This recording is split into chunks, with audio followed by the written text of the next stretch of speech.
The United States makes the UN work when it wants it to work.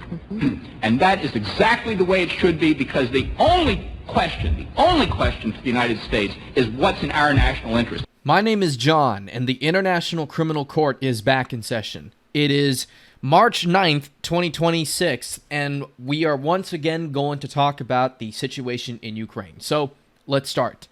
First of all, the Zaporizhzhia direction, we don't really have much to report on in the area of Orikov or Orikhiv, so we're going to skip over that direction. And kind of the same thing with the Gulay-Pulay/Dnipropetrovsk direction.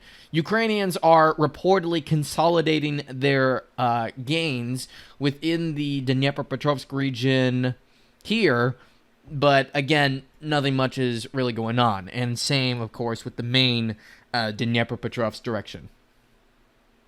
The Russians are continuing to advance towards the village of Sergivka, but nothing much is going on there.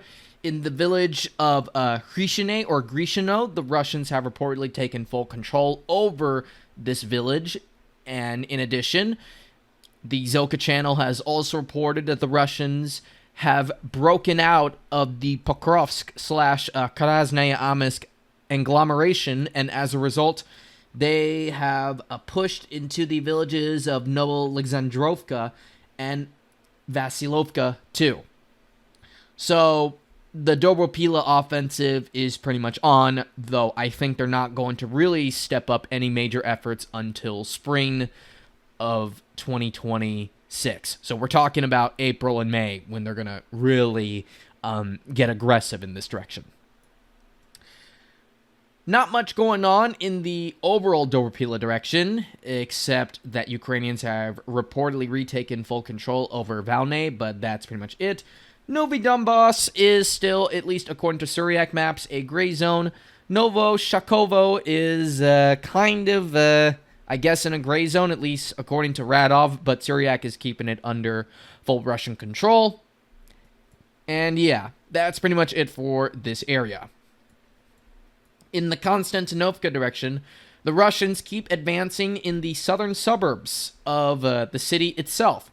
They have taken control over most, if not all, of Ilanivka.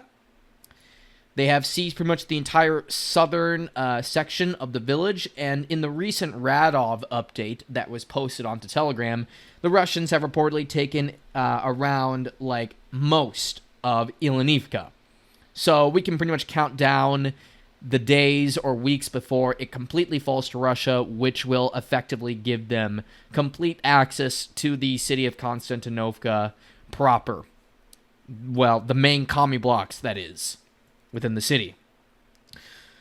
Baristuk, according to Radov, is, I guess, pretty much under Russian control now, but Syriac has not colored it in yet, so we're going to have to wait a little longer. And there's also reports that the Russians are continuing to push the Ukrainians back from the town of Chazov Yar, but nothing much going on here. In the Slovyansk-Kramatorsk direction, yes, I'm already calling it that now, the Russians have reportedly taken most, if not full, control over the village of Fedorovka Druga, and are continuing to advance towards the Donbas Canal here, which would give them the terrain height advantage over both Slovyansk and Kramatorsk. The Russians also continue to advance outside of, or within, Raznikovka, and have taken majority control over the village.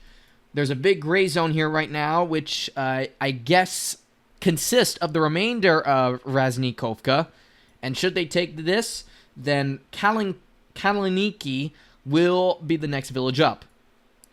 Kryva Luka is still contested, and then going into the Liman direction, not a lot of news from the city itself, but within the outskirts, a lot of good news has been coming out of here lately for the Russians. It appears Yarova is now under majority, if not complete, Russian control, along with the majority of Dobryshovo. Should this fall, then Liman is pretty much cooked, because the southern road going out of the city or within to the city from Slavyansk and Kramatorsk is now cut off. So yeah, Ukrainians don't really have many options to escape the area. Oh wait, I think there's a road here, but it's not that useful. Because, yeah, there's a lot of dirt here, and I think it only goes into this part of Liman. But, yeah, they don't really got a lot of good options left to enter the city, let alone escaping. And then if we go a little further north, the Russians and Ukrainians are still continuing to duke it out for the Kupiansk direction. There's some reports that Ukrainians have been able to advance again within the northern outskirts of the city itself, but in the eastern area, it's all but bad news for the Ukrainians. Kuchirovka is about to come under complete Russian control, along with more parts of the Kupiansk industrial zone. And then going into the Kharkiv direction, not much going on, though we can see the Russians are pretty much dug in, and the Ukrainians cannot kick them out. And then finally, we got the general SUMY direction. While the whole thing in Iran is continuing to explode and cause, in turn, our gas prices to go up, the Russians have been quietly advancing in the SUMY region. So as you can see, Syriac has now all this under Russian control, but that's not really the important part. Apparently, it's coming from the Glukov direction. So what's going on is that the Russians, after taking control over this small strip of land, have now taken control over the village of Sopich, along, of course, with Babylovka. So all signs are indicating that the Russians are preparing for a bigger assault into this part of the SUMY region here, which is in the more northern part of the province. And doing so kind of makes sense because this one is adjacent to the freeway into, like, the M3 that would go into mainland Russia itself, and I think this was the route that the terrorist from Crocus tried to use in order to get to Ukraine. I think they were trying to enter the SUMY region from the north, from Bryansk, but they weren't able to enter it. So yeah, from Bryansk and also from Kursk, the Russians are advancing into SUMY region, and while I do think, obviously, that they're not going to really do much this spring because of the poor weather conditions and also the field conditions too, I am expecting them, at least in late spring to early summer, for them to really start pushing in this part of Ukraine. I think they're doing this because they want to stretch out the Ukrainian manpower that is still trying to figure out which direction is more important. Is Zaporizhia, Dnipropetrovsk, Donbass, Kharkiv? They're trying to scatter them across the whole front so that it would be easier for them to advance in one place or the other.